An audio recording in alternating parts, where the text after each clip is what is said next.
सरस्वत्यै नमः। ॐ ऐं श्री सरस्वत्यै नमः। ॐ श्री सद्गुरु परमात्मने नमः। ॐ श्री सद्गुरु परमात्मने नमः। नारायण नारायण नारायण।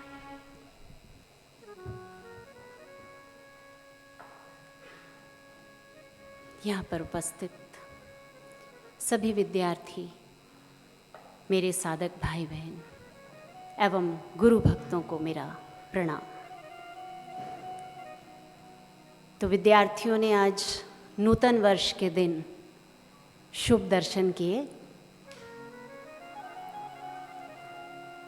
गुरुदेव बताते हैं कि शुभ दर्शन जैसे कि गाय का घी, बछड़े के साथ गाय, तुलसी माँ, फलों के दर्शन, ईश्वर प्रतिमा के दर्शन, गंगा जी की मिट्टी, ये सब तो शुभ दर्शन हैं।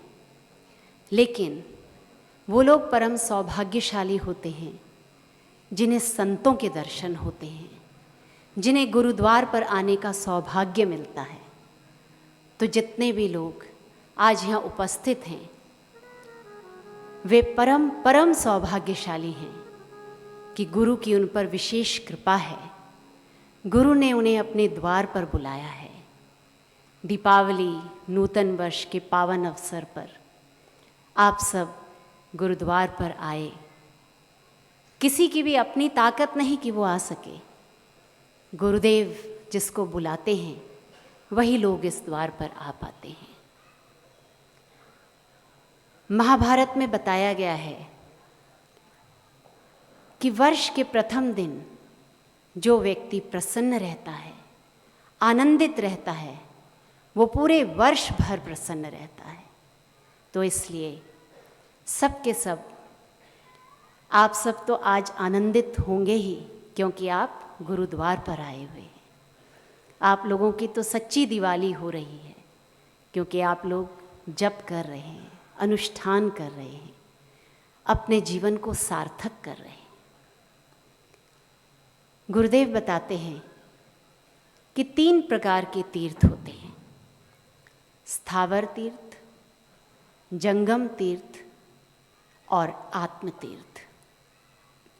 स्थावर तीर्थ जो मंदिर हैं, हमारे तीर्थ स्थल हैं।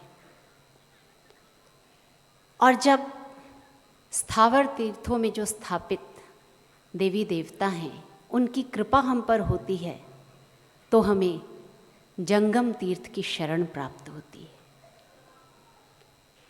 हमें सद्गुरु की शरण मिल जाती है। और जब सद्गुरु की कृपा होती है तो हमें आत्म तीर्थ में प्रवेश मिलता है। तो यहाँ जितने भी उपस्थित हैं सब परम परम सौभाग्यशाली हैं कि जंगम तीर्थ की कृपा हुई, स्थावर तीर्थ की भी कृपा हुई, और अब गुरुदेव की कृपा बरस ही रही है आप सब पर। इसीलिए आप सब इस द्वार पर हैं। गुरुदेव कहते हैं कि आत्म तीर्थ में प्रवेश करने के लिए सबको कुछ विशेष बातों का ध्यान रखना पड़ता है कि वे अपने जीवन में सत्य तीर्थ को स्थान दें, वे अपने जीवन में सौम्यता को स्थान दें, समता को स्थान दें।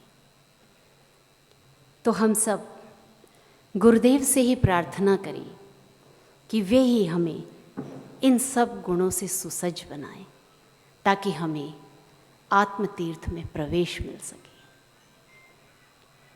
संध्या का समय चल रहा है।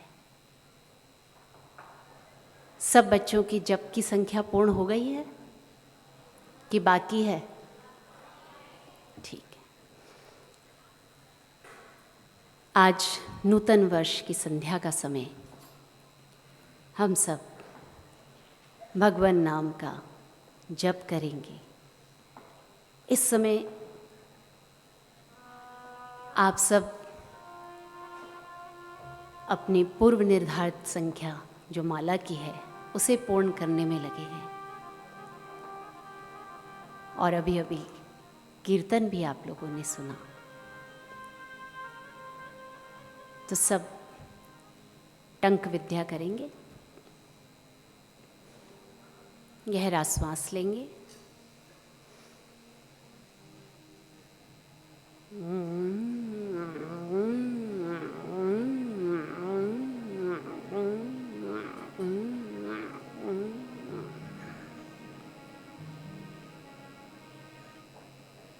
इस प्रयोग को गुरुदेव कहते हैं कि 2 से 3 बार हमें करना चाहिए। पुनः गहरा श्वास लेंगे।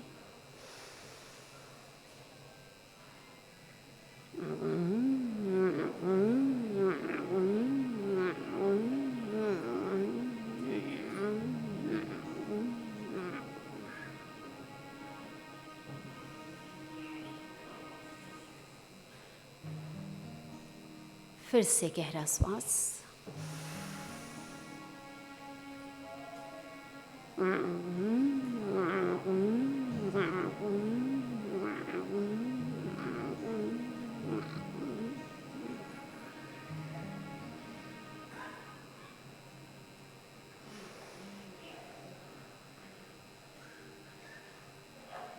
सभी विद्यार्थी ब्रह्म मुद्रा करेंगे।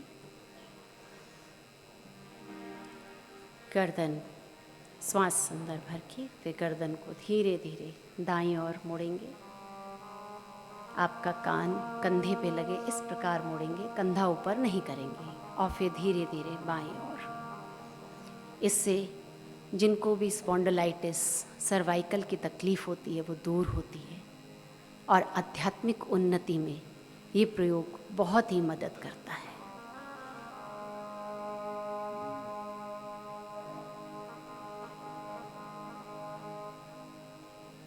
सभी विद्यार्थी करेंगे।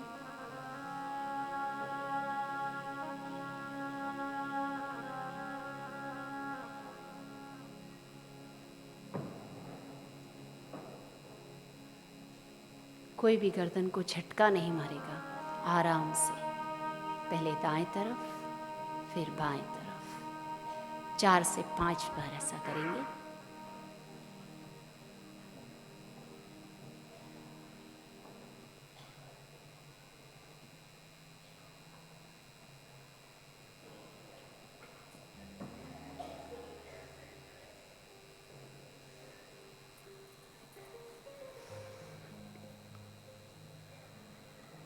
फिर पूरी गर्दन को आप गोल घुमा सकते हैं।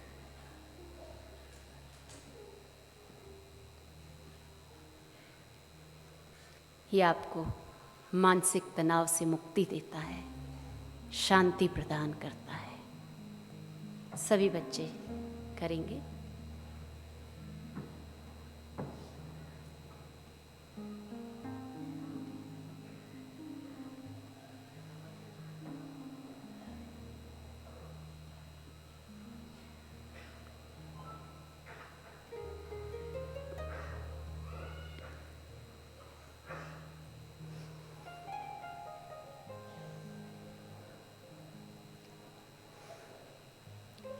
गुरुदेव बताते हैं कि यदि हम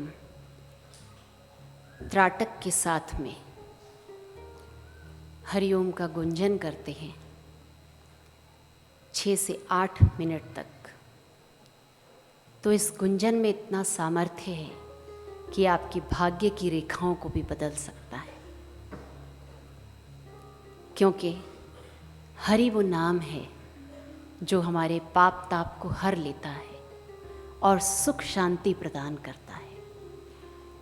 तो सभी बच्चे थोड़ी देर के लिए माला को रख देंगे, कमर गर्दन सीधी, गुरुदेव के श्री चित्र की तरफ एकटक निहारते हुए प्रेम से हरिओम का गुंजन करेंगे।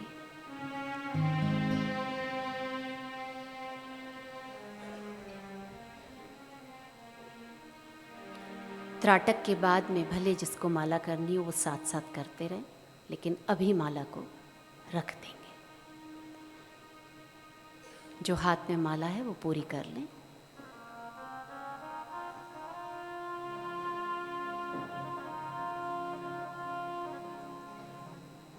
हरि ओम।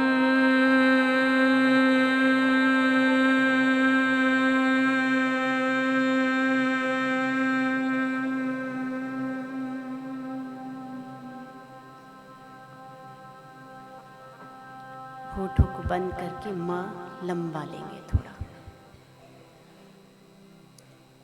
गहरा श्वास, एकटक प्रेम से गुरुदेव को निहारते हुए। हरि ओम।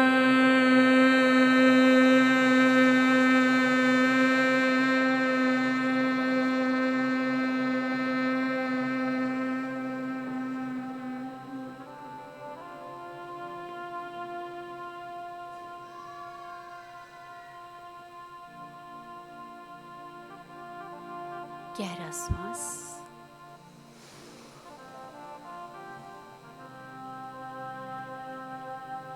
हरि ओम।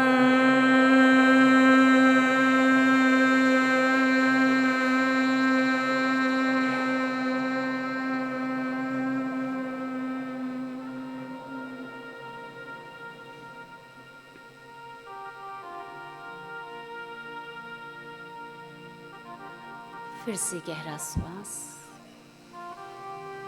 आंखों की पुतलियां यथासंभव हिले नहीं, प्रेम से गुरुदेव को निहारते जाएं। हरि ओम।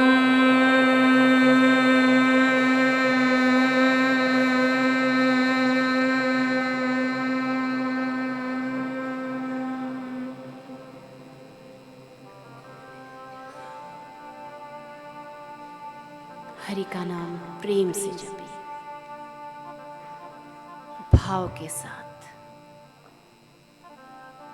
गहरा श्वास,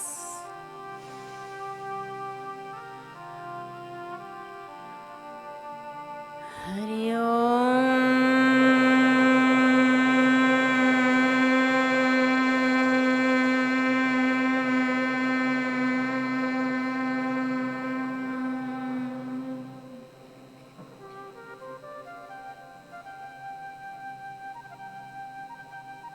त्राटक एकाग्रता को बढ़ाने का प्रयोग है और हर कार्य में सफलता उसी को मिलती है जिसकी एकाग्रता होती है। फिर से गहरा श्वास,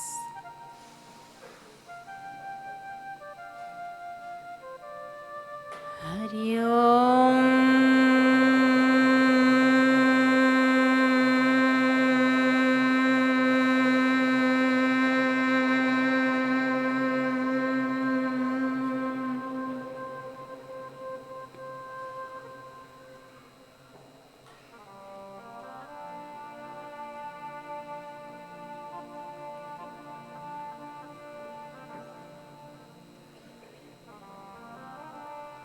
गहरा श्वास,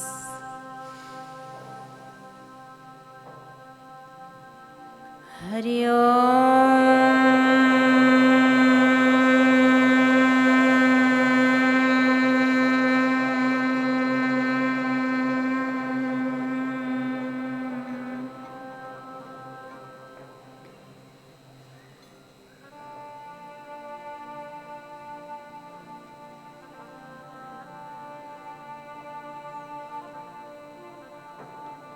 फिर से गहरा श्वास,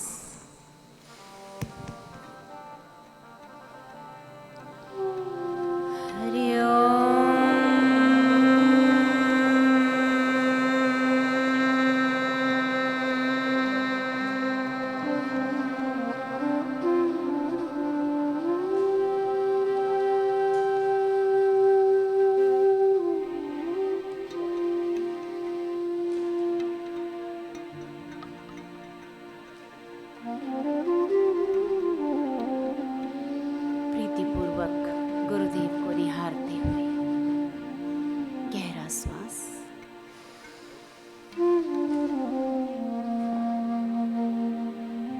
हरि ओम।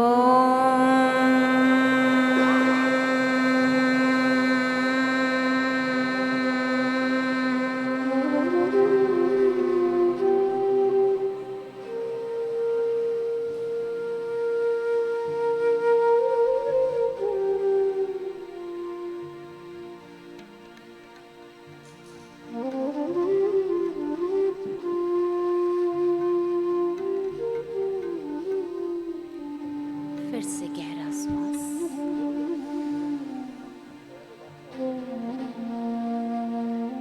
हरि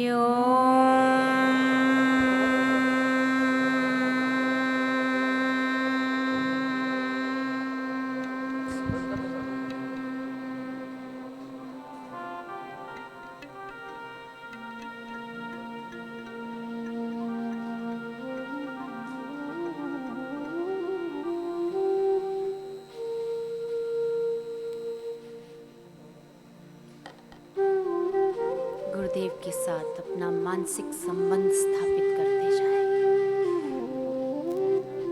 गहरा श्वास।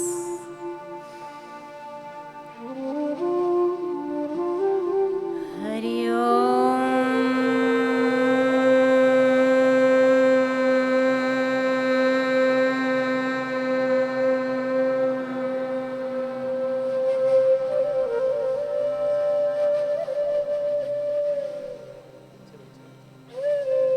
सभी विद्यार्थी धीरे से अपनी आंखों को बंद कर लेंगे। गुरुदेव की उस मनोहर छवि को अपने भ्रू मध्य में निहारने का प्रयास करें। और अब श्वासोश्वास की गिनती करेंगे। अंदर श्वास जाए, जो भी भगवान का नाम आपको प्यारा लगता है। बाहर श्वास आए, गिनती। सहज रूप से जो आपकी श्वास चल रही है उसको देखते जाएं। और भ्रू मध्य पर गुरुदेव का ध्यान। सभी विद्यार्थी ईमानदारी से 20 तक श्वासोश्वास की गिनती करेंगे।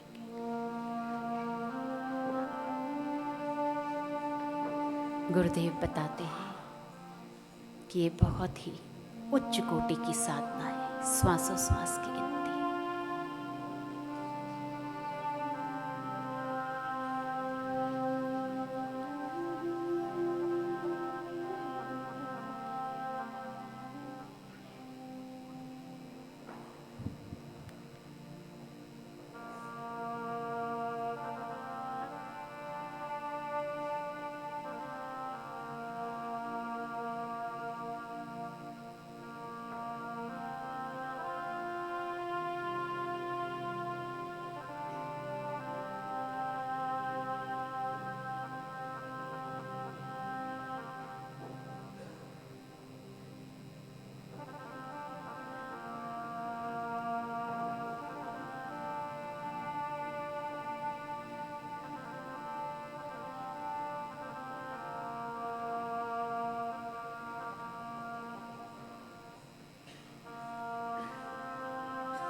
जिन भी बच्चों की श्वासोश्वास की गिनती पूरी हो गई हो,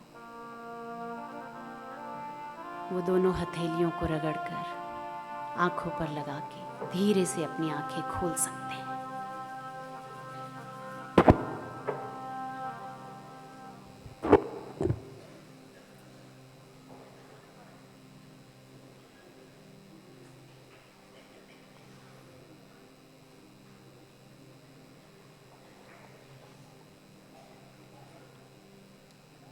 जिन विद्यार्थियों की माला बाकी है वो अपनी माला भी कर सकते हैं।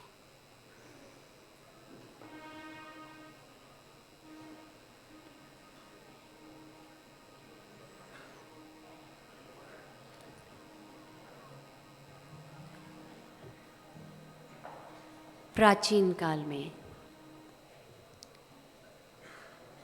विद्यार्थी अध्ययन के लिए गुरुकुलों में जाते थे या गुरु आश्रमों में जाते थे। गुरुकुल के अंदर या गुरु आश्रम में जब वो जाते और उस समय पर जो ज्ञानी गुरु थे, शिष्य थे, उनका समाज में बहुत ही आदर सत्कार होता था। एक गुरुदेव थे आमोद धौम्य, उनका आश्रम था, शिष्यगण रहते थे, सब परिवारों के विद्यार्थी वहाँ थे, गरीब भी अमीर भी। लेकिन उस आश्रम में विद्यार्थियों के बीच किसी भी प्रकार का कोई भेदभाव नहीं था, सब प्रेम से रहते। गुरुदेव भी सबको समदृष्टि से निहारते थे। आमोद धौम्य गुरुदेव के आश्रम में ज्ञान और पुरुषार्थ, इन दोनों की शिक्षा बहुत ही श्रेष्ठतम दर्जे की दी जाती थी। एक बार बहुत ही मौसम बिगड़ा, वर्षा हुई। अब आश्रम का जो सारा खर्च था वो कृषि से चलता था।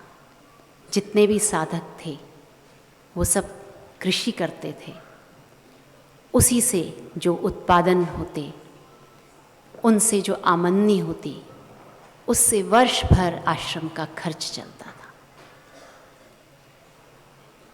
अब गुरुदेव ने देखा कि वर्षा इतनी हो रही है कि रुकने का नाम ही नहीं ले रही।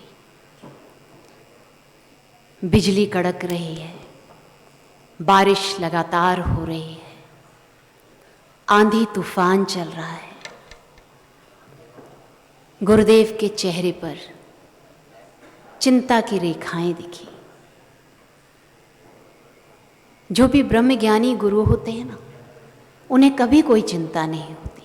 लेकिन जैसा गुरु भक्ति योग में हम सब ने पढ़ा है कि जब गुरु को विद्यार्थियों की, शिष्यों की कसौटी लेनी होती है तो वो उनके मार्ग में विपरीत परिस्थितियां उत्पन्न कर देते हैं, क्योंकि ब्रह्मज्ञानी गुरु तो सर्वसमर्थ होते हैं। अब सब शिष्यगण भी इकट्ठे थे गुरुदेव के साथ। गुरुदेव ने कहा कि इस बार यदि इसी प्रकार से वर्षा होती रही तो सारी फसल नष्ट हो जाएगी, और यदि फसल नष्ट हो गई तो वर्ष भर आश्रम का खर्च किस प्रकार से चलेगा। सभी शिष्यगण भी देख रहे थे, लेकिन किसी की हिम्मत नहीं थी कि कोई आगे बढ़े, क्योंकि मूसलाधार वर्षा हो रही थी, बादल गरज रहे थे, बिजली कड़क रही थी। गुरुदेव ने फिर से चिंतित स्वर में कहा कि ये वर्ष तो न जाने किस प्रकार बीतेगा, बड़ा ही कठिन वर्ष होगा ये।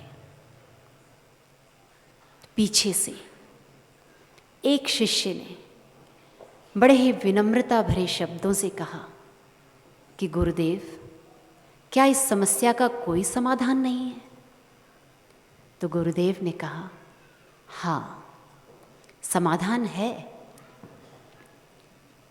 समाधान ये है कि यदि जो खेत की मेड़ है जो टूट रही है, उसे समय पर उसकी मरम्मत कर दी जाए तो पानी खेतों में रुक जाएगा और फिर फसल नष्ट नहीं होगी। तो उस शिष्य ने बड़े उत्साह के साथ कहा कि हाँ गुरुदेव, हम सभी शिष्य जा कर के खेत की मेड़ को ठीक कर देंगे। लेकिन किसी भी अन्य शिष्य के मुख से एक शब्द भी नहीं निकला, क्योंकि इतनी तेज बारिश थी, आंधी तूफान, इतना मौसम खराब था कि किसी की हिम्मत ही नहीं हुई कि वो कदम आगे बढ़ाए। गुरुदेव ने उस शिष्य की तरफ देखा, उसका नाम था आरुणि। गुरुदेव ने कहा कि नहीं, आज की परिस्थिति में ऐसा नहीं संभव हो पाएगा। तो उस शिष्य ने कहा कि गुरुदेव, आप ही ने तो हमें सिखाया है कि बिना प्रयास किए कभी भी हार नहीं माननी चाहिए, तो आप मुझे आज्ञा दीजिए कि मैं जाऊं। गुरुदेव अंदर से तो बहुत प्रसन्न हो रहे थे उस विद्यार्थी के साहस को देख करके, लेकिन मुख से हाँ न बोले, मौन रहे। तो शिष्य ने गुरुदेव को प्रणाम किया और वो चल पड़ा अपने खेतों की तरफ। जब वो खेतों की तरफ गया, रास्ते में आंधी तूफान सब बराबर। खेत में जाकर के उसने देखा कि जो छोटी छोटी दरारें थी उसको तो उसने मिट्टी से भर दिया, लेकिन एक बहुत बड़ी दरार थी, उसने वहाँ पर भी छोटे छोटे मिट्टी के ढेले रखे। उससे भी पानी नहीं रुका, पानी का बहाव बहुत तेज़ था। फिर उसने बड़े बड़े मिट्टी के ढेले रखे, लेकिन फिर भी बहाव न रुका। तो उसने इधर उधर से ढूंढ करके पत्थर के टुकड़े ला करके रखे, लेकिन फिर भी जब पानी का बहाव नहीं रुका, क्योंकि इंद्रदेव थमने का नाम ही नहीं ले रहे थे, तो उसने आसपास एक बड़ी शिला को ढूंढने का प्रयास किया, लेकिन कसौटी का समय था, कोई शिला उसे नहीं दिखाई दी। तो उसने सोचा कि मैं क्या करूं, और उसकी आंखों के आगे गुरुदेव का चिंतित स्वरूप घूम रहा था कि यदि इस बार फसल नष्ट हो गई तो वर्ष भर आश्रम का खर्च कैसे चलेगा, वर्ष भर गुरुकुल के विद्यार्थी क्या खाएंगे।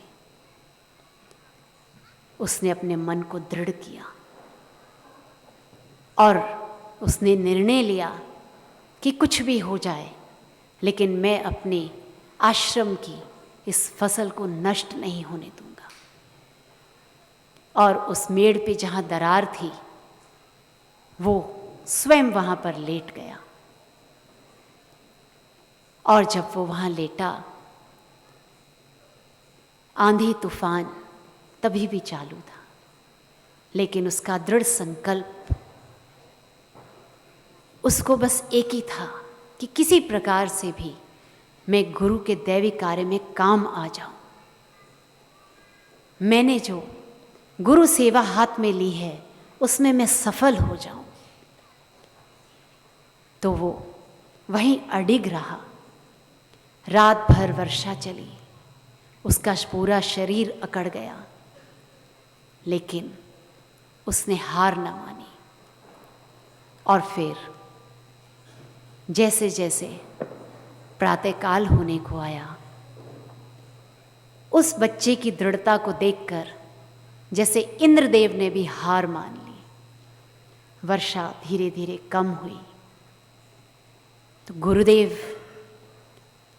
भी, उनको भी याद आया कि हाँ, आरुणि खेत की तरफ गया था।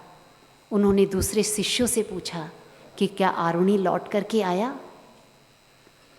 सब ने कहा कि नहीं गुरुदेव, हमने नहीं देखा उसको।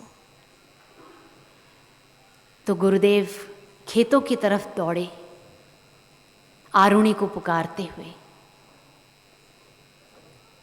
गुरुदेव जैसे जैसे खेत के निकट गए, जोर से पुकार रहे थे, लेकिन उत्तर कहाँ से आता, क्योंकि आरुणि उस समय तक मूर्छित हो चुका था।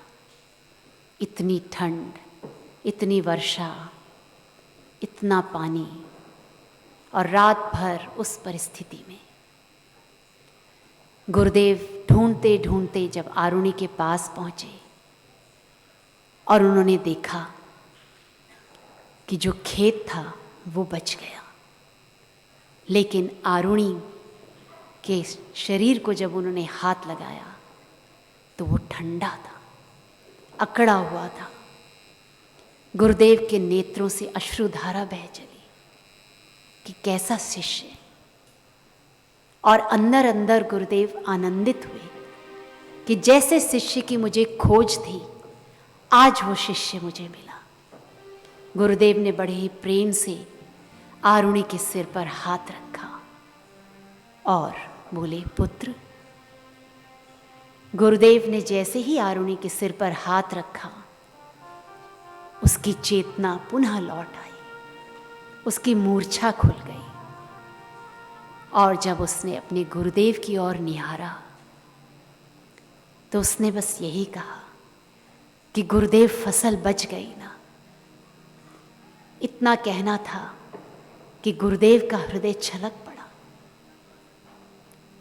और गुरुदेव के पास जो भी ज्ञान था वो उन्होंने अपने इस प्यारे शिष्य पर लुटा दिया।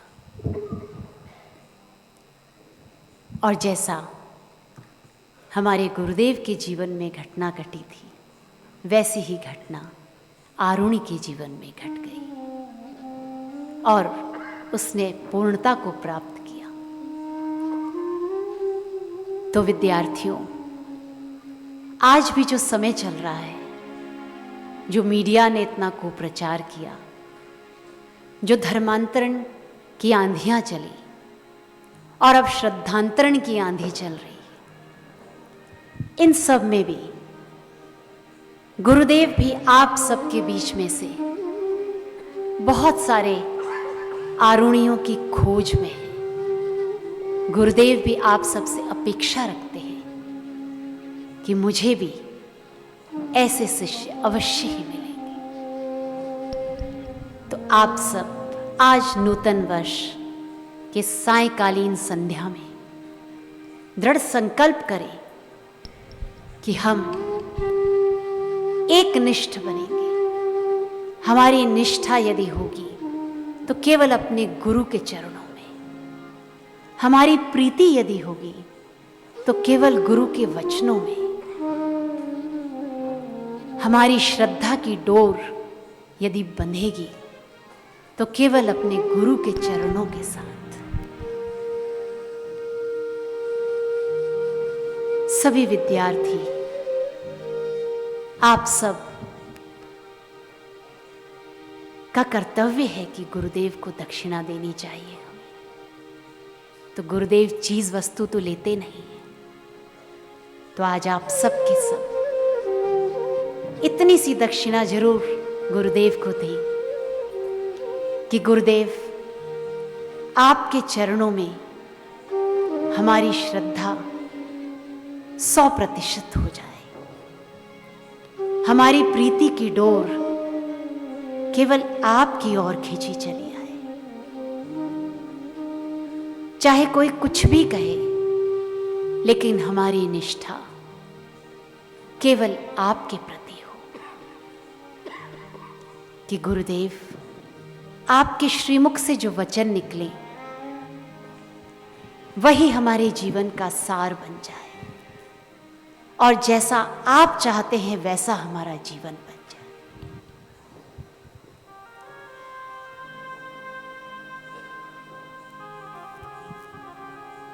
आज गुरुदेव यदि इतना कष्ट सह रहे हैं तो किसके लिए? गुरुदेव ने तो अपना काम वर्षों पहले बना लिया। यदि इतने आश्रम बसाए, इतनी समितियां गठित की, इन विद्यार्थी शिविरों का आयोजन किया, तो किस लिए? आपकी और हमारी आध्यात्मिक उन्नति के लिए। तो हमारा भी तो कर्तव्य बनता है गुरुचरणों के प्रति। कोई हमें कुछ भी बोले, कोई भी प्रलोभन दे, किसी भी प्रकार से हमारी श्रद्धा को डगमगाने का प्रयास करें, लेकिन हम कटिबद्ध रहें हमारे गुरु के प्रति। हमारी श्रद्धा हो केवल हमारे गुरु के प्रति, और गुरुदेव से ही प्रार्थना करें कि गुरुदेव आप हमारी श्रद्धा को 100% कीजिए। क्योंकि जिस प्रकार से पानी जब खौलता है, जब तक 100 डिग्री तापमान नहीं होता तब तक उसमें उबाल नहीं आता। ऐसे ही गुरुदेव कहते हैं कि जब तक 100% श्रद्धा नहीं होती तब तक कोई भी गुरु की कृपा को पूर्ण रूप से पचा नहीं पाता। गुरु की कृपा तो सदैव बरस रही है, प्रतिपल बरस रही है। हम सबको अपने पात्र को सीधा रखने की जरूरत है, लेकिन वो सामर्थ्य भी हम में नहीं। तो हम सब गुरुदेव से ही प्रार्थना करें कि वही हमें सद्बुद्धि दे, शुद्ध बुद्धि दे, समबुद्धि दे, कि हम गुरुदेव की पूर्ण कृपा को पचा सके और उनके वचनों को अपने जीवन में उतार सके।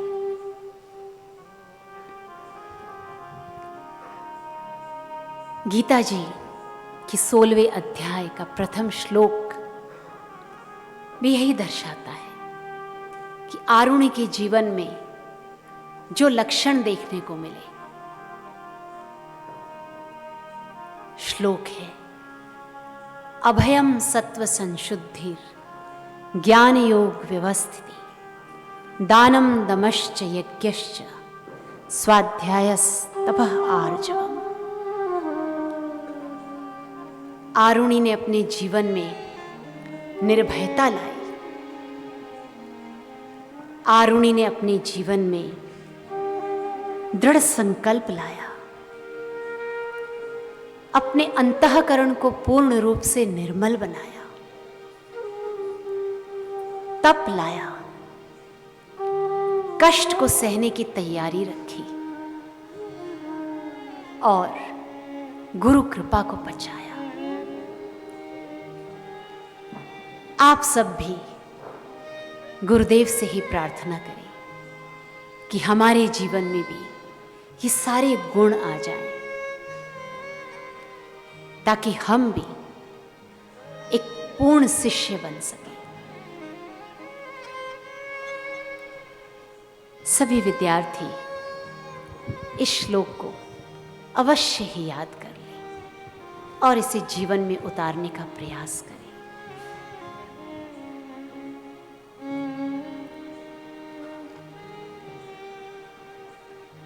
गुरुदेव की कृपा प्रतिपल आप और हम पर बरस रही है, लेकिन उसको पचाने के लिए तैयारी हमें भी करनी होगी। हमें गुरु की हाँ में हाँ मिलाने की तैयारी करनी होगी। तो इस नूतन वर्ष पर सभी विद्यार्थी अपने प्यारे सद्गुरुदेव को ये वचन दें कि हम गुरुदेव जैसा आप चाहते हैं वैसा बन जाएं। और उसके लिए बापू हम आपको नहीं पकड़ सकते, आप हमें पकड़े रखना, आप हमें कभी नहीं छोड़ना।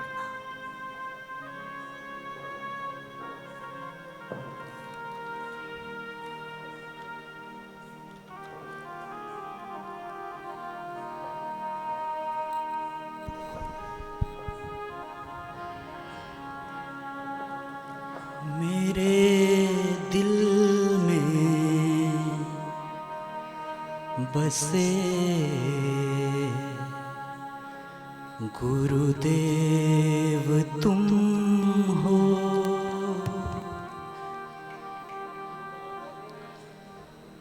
मेरे दिल में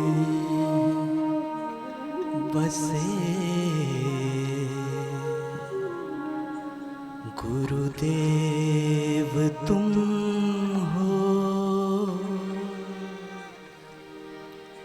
हमारे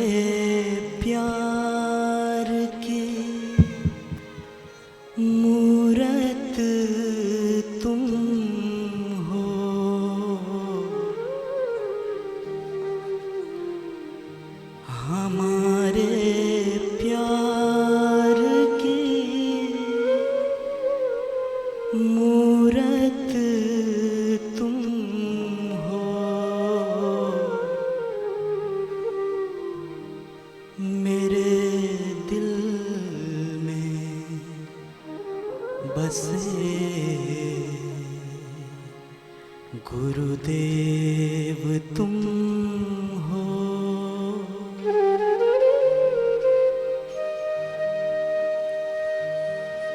जमाना राह में कांटे बिछाता,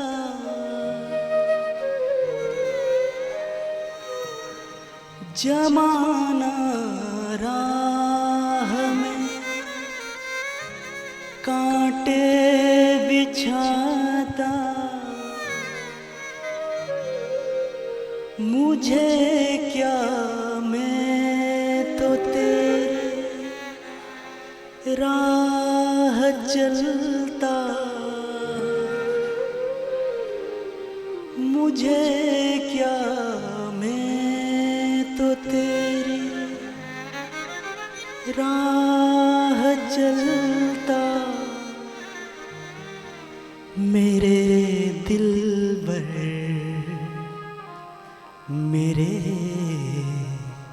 रहबर तुम ही हो। हमारे प्यार की मूरत तुम हो। हमारे प्यार की मूरत तुम हो। मेरे दिल में बसे गुरुदेव तुम हो।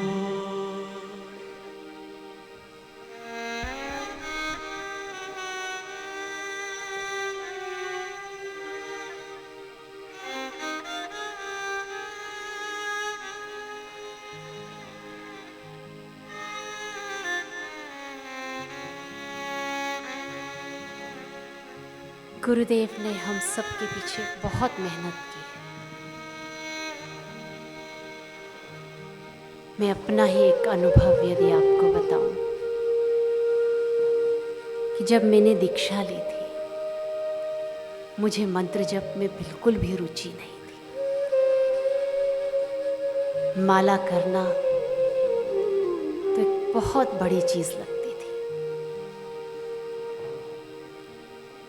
एक दिन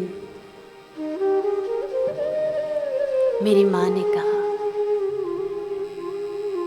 कि जब तक नियम पूरा नहीं करोगी तब तक भोजन नहीं मिलेगा। अब मैं माला लेके बैठी, लेकिन माला में कोई रुचि नहीं थी। तो गुरुदेव के श्री चित्र के सामने बैठकर रोना आ गया। जप के लिए नहीं, कि भोजन नहीं मिल रहा था इसलिए। और रोते रोते वहीं सो गई। गुरुदेव आए इतने सुंदर रूप में, और गुरुदेव ने मुझे कहा कि चल मैं तुझे घुमाने ले चलता हूँ। गुरुदेव बोले कि नहा धो के तैयार हो जा, चल घूमने चलते। फिर गुरुदेव ने मेरा एक हाथ पकड़ा और लेकर के गए। ऐसे अलौकिक दृश्य, ऐसे दिव्य लोक जो मैंने आज तक कभी नहीं देखे थे। फिर गुरुदेव ने कहा ये ब्रह्मलोक है। ब्रह्मा जी विराजमान थे। फिर उसके आगे ले गए गुरुदेव, बोले ये शिव लोक है। फिर उसके आगे ले गए, बोले ये विष्णु लोक है। उसके बाद गुरुदेव बोले कि चल मैं तुझे सरस्वती माँ के दरबार में ले चलता हूँ, उनसे तुझे ज्ञान दिलाऊंगा। जब वहाँ गए तो सरस्वती माँ का दरबार लगा था। सभी देवी देवता विराजमान थे। सरस्वती माँ एक ऊंचे सिंहासन पर बैठी थी, लेकिन जैसे ही गुरुदेव वहां पहुंचे, सभी देवी देवता खड़े हो गए। सरस्वती माँ ने अपना ऊंचा आसन छोड़ दिया और माँ ने अपना आसन गुरुदेव को दिया। तो गुरुदेव खड़े रहे। तो माँ ने अपने आसन से भी एक ऊंचा आसन मंगवाया, गुरुदेव को उस पर विराजमान किया। जब गुरुदेव बैठे, फिर सभी देवी देवताओं ने अपना स्थान ग्रहण किया और फिर गुरुदेव बोले कि सरस्वती जी, मैं इसे लेकर के आया हूँ, आप इसे ज्ञान दो। तो माँ हाथ जोड़कर गुरुदेव के सामने खड़ी हो गई और बोली कि गुरुदेव, आपके सामने मैं क्या ज्ञान दे सकती हूँ? जब आप हैं तो आप ही ज्ञान दीजिए। गुरुदेव ने प्रेम से निहारते हुए अपने गले की माला निकाली और प्रेम से जप करने लगे और बोले कि यदि हमें प्रभु की भक्ति करनी है तो सबसे पहले हमें जप करना सीखना होता है। जब तक हम जप प्रेम से नहीं करेंगे तो प्रभु नाम में प्रीति कैसे होगी? प्रभु नाम में प्रीति नहीं होगी तो प्रभु में प्रीति कैसे होगी? तो गुरुदेव जप कर रहे थे। गुरुदेव को देख करके सभी देवी देवताओं ने भी जप करना शुरू कर दिया और मैं खड़े खड़े देख रही थी। तो गुरुदेव मुझे बोले, तू भी तो जप करना शुरू कर। फिर मैंने भी अपनी माला ली और धीरे धीरे जप करना शुरू किया। ये पहला स्वप्न था गुरुदेव का जो मैंने देखा था। और सौभाग्य से एक बार अवसर मिला कि गुरुदेव ने ही मेरे से पूछ लिया कि मैं कभी तेरे सपने में आता हूँ क्या? तो मैंने कहा जी आते हैं। तो बापू बोले, अच्छा तो मुझे पहला स्वप्न सुना। तो मैंने गुरुदेव को ये सारा स्वप्न सुनाया। गुरुदेव मंद मंद मुस्कुराए और फिर बोले कि मेरे सपने सपने नहीं होते हैं, सच में मैं होता हूं। उस समय मेरी आंखें भर आई कि एक एक शिष्य के पीछे गुरुदेव कितनी मेहनत करते हैं। एक एक शिष्य को ऊपर उठाने के लिए गुरुदेव कितना समय देते हैं। आप सब जितने यहाँ बैठे हो, आप सबके पीछे भी गुरुदेव की मेहनत है, गुरुदेव का प्रेम है, गुरुदेव की कृपा है। गुरुदेव आप सबको एक एक को चुन चुन कर यहाँ लाए। इसलिए आज हम सब केवल यही प्रार्थना करें कि गुरुदेव, हमारा मन बहुत चंचल है, दिन में 100 बार हाथ छुड़ाकर भागने का प्रयास करेगा, लेकिन बापू आप हमारा हाथ कभी न छोड़ना। आप हमारे हाथ को पकड़कर हमें भवसागर से पार लगाना।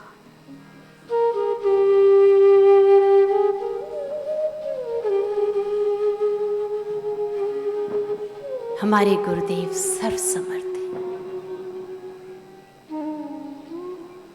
किसी को लगता होगा कि गुरुदेव दूर हैं, लेकिन मीलों दूर बैठकर भी हर शिष्य की खोज खबर ले सकते हैं। ऐसे हमारे गुरुदेव हैं, पूर्ण समर्थ, सर्वसमर्थ। ये हमारा सौभाग्य है कि उन्होंने हमें शिष्य रूप में स्वीकारा है।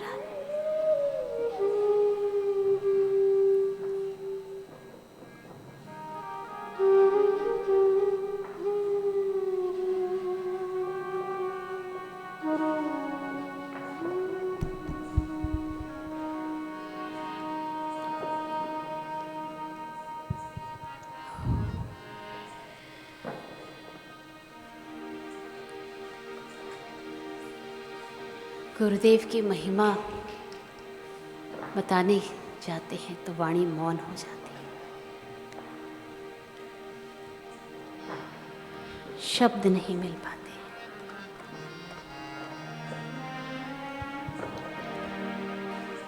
मेरे दिल में बसे गुरुदेव तुम हो,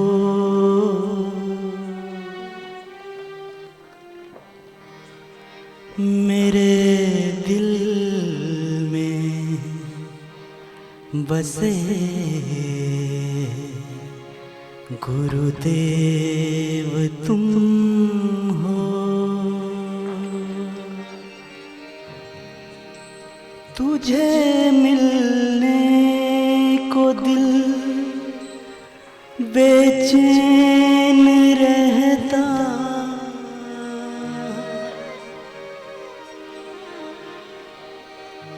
तुझे मिलने को दिल बेचैन रहता,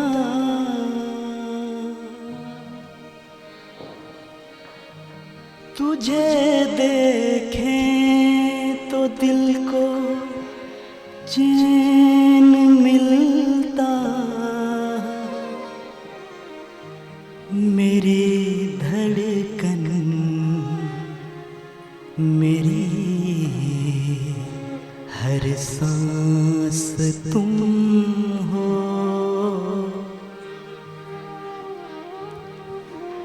मेरी धड़कन मेरी हर सांस तुम हो। हमारे प्यार की मूरत तुम हो, हमारे प्यार की मूरत तुम हो। मेरे दिल में बसे गुरुदेव तुम हो।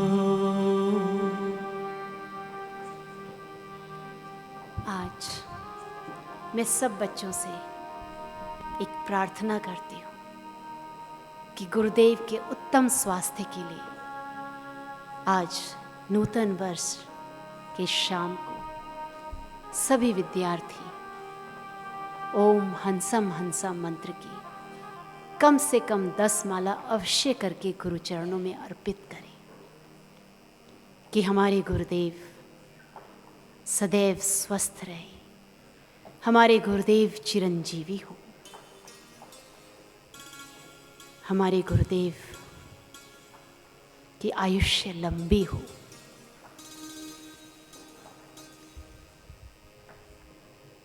इस पर्वों के पुंज का एक और त्योहार भाई दूज कल। भाई दूज का पर्व यमराज, उनकी बहन यमी, इन दोनों के मिलन के दिन का पर्व है। यमराज और उनकी बहन बिछड़ गए थे। कई वर्षों तक यमी को यमराज ढूंढते रहे लेकिन वो मिली नहीं। फिर उन्होंने अपने दूतों को भेजा तो बहुत पुरुषार्थ के बाद जब यमी मिली तो यमराज उसके घर गए।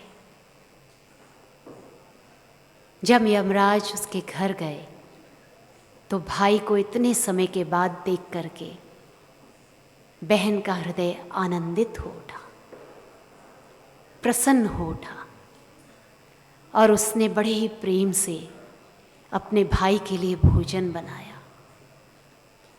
और उस भोजन को बनाते समय हर चीज़ में उसका प्रेम था। उसने भोजन को इतना संतुलित बनाया, इतना सात्विक बनाया, इतने अहोभाव के साथ बनाया, क्यों लग रहा था कि उसने अपना सत्व भाव ही उड़ेल डाला उस भोजन में। जब भोजन बन के तैयार हुआ तो उसने अपने भाई को तिलक किया इस भाव से कि भैया तुम त्रिलोचन बनो, तुम्हारे ज्ञान चक्षु पूर्ण विकसित हो। और फिर बहुत ही प्रेम के साथ भाई को भोजन कराया। भाई उस भोजन को प्राप्त कर बहुत ही संतुष्ट और तृप्त हुआ और प्रसन्न होकर उसने यमी से कहा कि बहन, तुझे जो वरदान मांगना है तू मांग ले। तो उसने सोचा कि जब भाई इतने प्रसन्न हैं और आज द्वितीया का दिन है, इसलिए भाई दूज को यम द्वितीया भी कहते हैं, तो उसके मन में आया कि क्यों ना ये तिथि इतिहास में अमर हो जाए। तो उसने कहा कि भैया, यदि तुम मुझे देना चाहते हो तो एक वरदान दो कि आज के दिन जो भी बहन अपने भाई को तिलक करे और प्रेम से भोजन कराए, और जो भी भाई सच्चे हृदय से अपनी बहन की रक्षा का संकल्प ले, उसके कष्टों को दूर करे, उसके दुख सुख का साथी बने, तो वो दोनों यम पाश से मुक्त हो जाएं। उन दोनों को यम दंड से मुक्ति मिल जाए। अब यमराज चिंतित हुए। उन्होंने कहा कि यदि ये वरदान मैंने दे दिया तो यमपुरी की सारी व्यवस्था बिगड़ जाएगी, पूरी सृष्टि की व्यवस्था बिगड़ जाएगी। तो उसने बहन से विनम्रतापूर्वक कहा कि बहन, क्योंकि मैंने तुम्हें वर देने के लिए संकल्प लिया है तो मैं अवश्य तुमको वरदान देता हूँ, लेकिन इतना ही वर दूंगा कि आज के दिन जो भी बहन अपने भाई को तिलक करेगी, भोजन कराएगी, और जो भी भाई प्रेम से अपनी बहन के यहाँ भोजन ग्रहण करेगा, वर्ष भर के लिए उसकी रक्षा अवश्य ही होगी। तो कल भाई दूज का पावन पर्व है। आप सब भी इस पर्व को प्रेम से, आनंद से गुरुद्वार पर मनाना। और हम सब रोज़ाना प्रार्थना में कहते ही हैं, त्वमेव माता च पिता त्वमेव, त्वमेव बंधु च सखा त्वमेव, त्वमेव विद्या द्रविणम त्वमेव, त्वमेव सर्वम मम देव देव। तो हम सब, क्योंकि जब हमने कहा कि बंधु सखा भी गुरुदेव हैं, तो हम सब गुरुदेव की लंबी आयुष्य के लिए अवश्य ही प्रार्थना करें। हम सब मानसिक रूप से गुरुदेव को तिलक लगाएं, मानसिक रूप से गुरुदेव को प्रेम से भोजन कराएं और गुरुदेव की लंबी आयुष्य के लिए प्रार्थना करें, उत्तम स्वास्थ्य के लिए प्रार्थना करें। अब हम सब मिलकर के गुरुदेव की अमृत वाणी का श्रवण करेंगे और गुरुदेव के दर्शन करेंगे।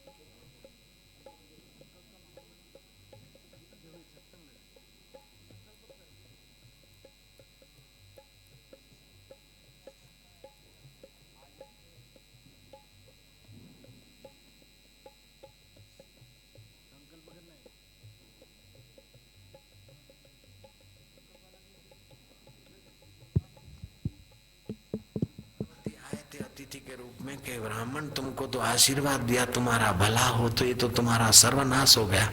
बोले ये तो भला तो है, पहले बकरी को दो ना पत्र